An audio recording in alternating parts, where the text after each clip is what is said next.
बिस्मिल्लाहिर्रहमानिर्रहीम 75 days hard challenge देखने में इंतहाई आसान लेकिन करने में बहुत ही मुश्किल, बल्कि मैं कहूँगा कि दुनिया का सबसे बड़ा चैलेंज है ये। और अगर आप इसको अपने ऊपर लागू कर लेते हैं तो 75 डेज के बाद आपकी ज़िंदगी ही बदल जाएगी। आपको लगता है ना कि चंद दिन बाद मेरे इम्तिहान है और मैं इसको सोचों में मगन हूँ, कैसे पूरा करूँगा सिलेबस, मुझे डिस्ट्रैक्शन बहुत ज़्यादा होती है। मैं कहता हूँ कि ये चैलेंज अगर आप कबूल कर लेते हैं ना, तो आपको ऐसा लगेगा कि 75 डेज़ के बाद आपकी काया ही बदल जाएगी। आप हैं क्या? सारे हैरान रह जाएँगे कि ये कौन? ये तो ऐसा था और 100% ही चेंज हो गया है। आप इसको एक जंग की तरह लेंगे, जिस तरह एक फ़ौजी जंग में जाता है, तो वो क्या कहता है, शहीद होने के लिए अपना सब कुछ दाँव पे लगा देता है। उसका एक ही मकसद होता है कि मैंने इसको पूरा करना है और शहीद होना है, जीतना है या मरना है।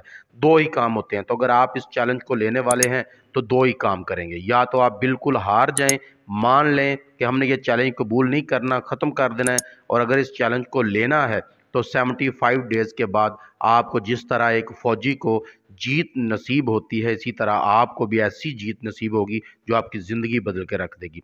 होता क्या है कि आप पेपर आने वाले होते हैं तो आपका दिमाग आपको कंट्रोल करना शुरू कर देता है, आपकी डिस्ट्रैक्शन बढ़ जाती है। मोबाइल फ़ोन आपको जो जान नहीं छोड़ रहा होता, लैपटॉप जान नहीं छोड़ रहा होता, दोस्त जान नहीं छोड़ रहे होते, इस सब को कैसे कंट्रोल करना है, ये चैलेंज जो आप ले लें इंतहाई आसान है लेकिन करने में बहुत ही मुश्किल है। लेकिन अब हम देखेंगे कि ये 75 डेज़ जो चैलेंज है ये है क्या? वैसे तो आपने देखा होगा कि नॉर्मल हमारा क्या होता है, हम सुबह उठते हैं, खाते-पीते हैं, स्कूल, कॉलेज, यूनिवर्सिटी जहाँ भी जाते हैं, थोड़ी वर्जिश कर लेते होंगे, खाना-पीना खा लेते होंगे, रात को चाय पीते हैं, घर वालों से गपशप लगाते हैं, दोस्तों के साथ फिरते हैं, फिर सो जाते हैं। आम हमारी रूटीन ये होती है।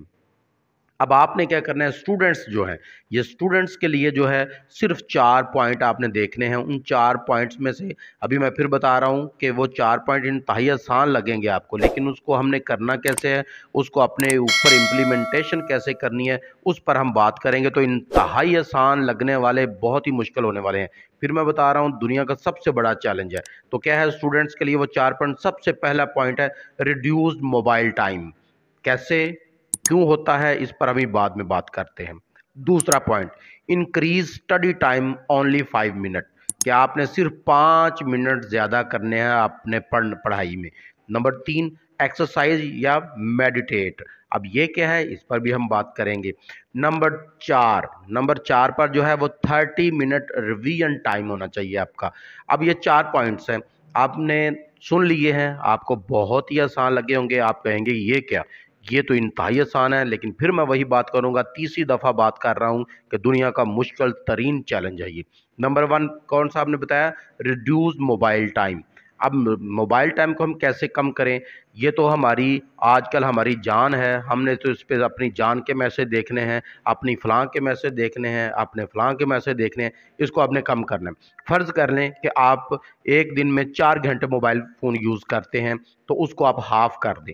हाफ़ करने से ही बड़ी बात है, लेकिन अगर हाफ़ करने के बाद भी रोज़ के 5 मिनट और कम करते जाएँगे तो आपको इतना फ़ायदा होगा कि आप सोच भी नहीं सकते। मिसाल के तौर पर आप 4 घंटे मोबाइल इस्तेमाल करते हैं, तो आज आप तहैया कर लें कि मैं जो हूँ, आज के बाद मैं क्या करूँगा, 2 घंटे इस्तेमाल करूँगा, और अगले दिन आपने 1 घंटा 55 मिनट करना है, उससे अगले दिन 1 घंटा 50 मिनट करना है। रोज़ के 5 मिनट कम करते जाएँ, और जब आप 1 घंटा आ जाएँ, 1 घंटे पर आ जाएँ तो फिर रोक दें। रोज़ का 1 घंटा मोबाइल यूज़ कर लें, उसमें कोई हर्ज नहीं है।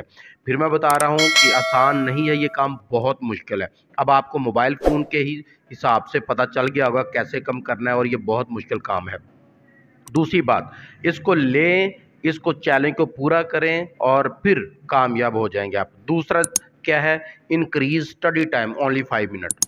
आप जितना भी पढ़ते हैं रोज़ का, हर बच्चे का एक अपना ही लेवल होता है। वो कोई 2 घंटे पढ़ता है, कोई 4 घंटे, कोई 5 घंटे, कोई 10 घंटे भी, कोई 12 घंटे भी पढ़ते हैं। आप जितना भी पढ़ते हैं उसमें सिर्फ़ 5 मिनट रोज़ का इज़ाफ़ा करते जाएँ। जिस तरह 5 मिनट मोबाइल में कम करने हैं, इस तरह वो वाले 5 मिनट जो कम करने हैं वो पढ़ाई पर लगा दें। मिसाल के तौर पर आप 5 घंटे पढ़ते हैं, तो आज आपने क्या करना है, 5 घंटे 5 मिनट पढ़ना है। अगले दिन 5 घंटे 10 मिनट पढ़ना, सिर्फ 5 मिनट, ज़्यादा नहीं। अब 5 मिनट करते जाएंगे तो आप देखेंगे 75 डेज में आपके कितने मिनट इजाफी हो चुके होंगे और कितना सिलेबस आपका निकल चुका होगा। अब आपको मैं फिर कह रहा हूँ कि आपको ये लगेगा कि मैं कल से ये टाइम जो है ना फॉलो करूँगा, कल आएगा तो आप नहीं करेंगे, फिर कहेंगे चलो यार अगले दिन छुट्टी आ रही है, छुट्टी के बाद मैं मंडे से शुरू कर लूँगा, फिर मंडे भी आएगा नहीं होगा, चलो यार ट्यूसडे से शुरू करते हैं, फ्राइडे से शुरू करते हैं, ऐसे करते हैं। इस तरह नहीं करना, आज ही लें, आज क्या टाइम हुआ है, कब आप सुन रहे हैं, और तहैया कर लें। आज रात के 4 बजे हैं, 4 बजे से मैंने ये टाइम टेबल अपने ऊपर फॉलो करना है, फॉलो करूंगा मैं इसको, अपने ऊपर ये इम्प्लीमेंटेशन कर लिया मैंने। अगर आपने शाम को देख रहे हैं तो शाम को अभी से मैं कर, अभी से शुरू करें, अभी से, और कभी से भी नहीं, किसी भी टाइम से नहीं, अभी से शुरू करें, अभी से इसको फॉलो करें। तो तीसरा पॉइंट क्या है, एक्सरसाइज, मेडिटेट। अब आप कहेंगे कि हमारे पास तो टाइम ही नहीं होता, पढ़ने के लिए टाइम नहीं है, हमारे पेपर आने वाले हैं, दिन थोड़े रह गए हैं, तो हमने तो अभी पढ़ना है, तो जब पढ़ेंगे तो फिर हमारे पास एक्सरसाइज का टाइम कैसे निकलेगा। आप झूठ बोलते हैं, बहुत झूठ बोलते हैं, और खुद से भी झूठ बोलते हैं। आपके पास बहुत टाइम होता है, एक्सरसाइज आपने अपने लिए करनी है, किसी और के लिए नहीं, इसलिए खुद से झूठ बोलना छोड़ दें। एक्सरसाइज करेंगे तो उसका एक तो आपके जिस्म को फ़ायदा होना ही है, दूसरी आपको नींद बहुत अच्छी आएगी, जब नींद बहुत अच्छी आएगी ना तो पढ़ाई बहुत अच्छी होगी। इसलिए एक्सरसाइज छोड़ दें, अपने आप से झूठ बोलना, एक्सरसाइज करें।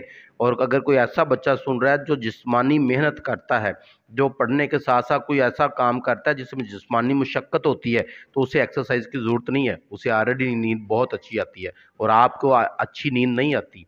क्यों? क्योंकि आपको रात को जो ख्वाब आते हैं ना, एक ख्वाब पूरा नहीं होता, दूसरा शुरू हो जाता है, दूसरा नहीं होता, तीसरा शुरू हो जाता है। घर से आप गए हैं बाजार, वापसी आ रहे हैं मासी के घर से, ऐसा होता है ना, बिल्कुल ऐसा होता है, और 100% सुनने वालों के साथ ऐसा ही होता है।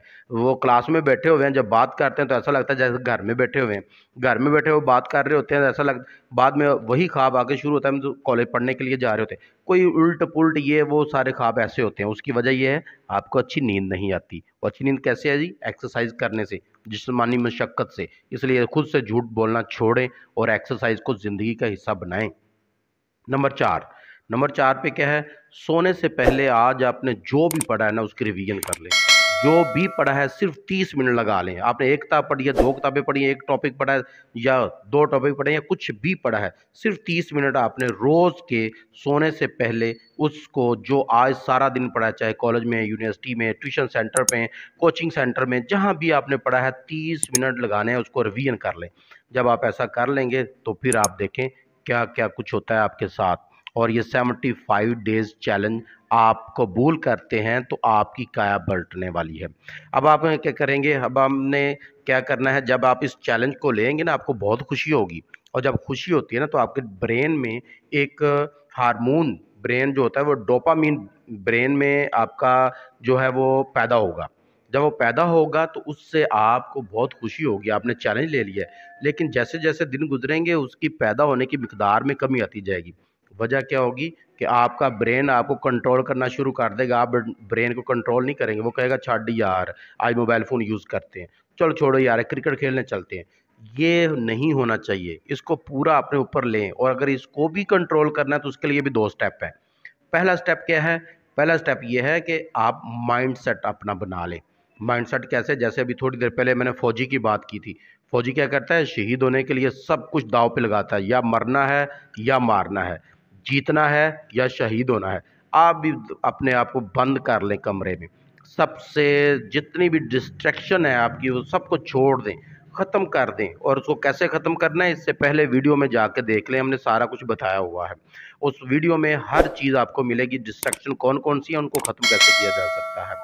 अब आपने उसको कमरे में बंद करना है, एक फ़ौजी की तरह जंग करनी है अपने माइंड से, अपने आप से, अपनी ख्वाहिशात से, अपने वक्त से। वो फिर देखें 75 डेज़ पूरे करें, जिस तरह भी करें, और ये तरीक़ाकार फॉलो करते हुए 75 डेज़ पूरे कर रहे हैं तो फिर आप कुछ और ही होंगे। और स्टेप नंबर 2 क्या है? कंसिस्टेंसी। हम में किसी भी काम करने की कंसिस्टेंसी नहीं होती है। आप देखें जो टॉपर होते हैं उसमें सिर्फ एक ही बात होती है, कंसिस्टेंसी से पढ़ते हैं। हम क्या करते हैं, हम चैलेंज तो ले लेते हैं, कबूल कर लेते हैं, दूसरे तीसरे दिन इसको ख़त्म कर चुके होते हैं। इसलिए खुद से झूठ बोलना छोड़ें, जैसे हमने एक्सरसाइज वाली बात में कहा है, खुद से झूठ ना बोलें।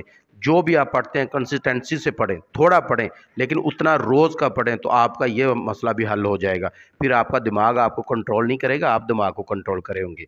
जी डियर स्टूडेंट्स, आपको उम्मीद है समझ आ गई होगी। अगर ये सारा तरीका आप 75 डेज अपने ऊपर लागू करते हैं, अपने ऊपर करते हैं, 75 हार्ड चैलेंज है ये, लेते हैं। आपको वीडियोस अगर आपने पूरी सुन ली है तो आपको पता चल गया होगा कि ये देखने में तो आसान लग रहा है कि 4 पॉइंट है, छोटी सी बात है, लेकिन जब आप अपने ऊपर लागू करेंगे तो आपको पता चलेगा दुनिया का सबसे मुश्किल चैलेंज है ये। लेकिन अगर आपने ये ले लिया, अगर आपने ये चैलेंज कबूल कर लिया, तो यकीन कीजिए 75 डेज के बाद आपका कॉन्फिडेंस 0 से 100% नहीं, 0 से 1000 से भी ऊपर चला जाएगा। तो फिर आप बोर्ड में नंबर नहीं लेंगे, टॉप करेंगे। टॉप 3 में हो सकते हैं, टॉप 10 में, या टॉप पे हो सकते हैं। उम्मीद करता हूँ वीडियो आपको पसंद आई होगी। अगर आई है तो दोस्तों से शेयर ज़रूर कीजिएगा, चैनल को लाइक भी कीजिएगा।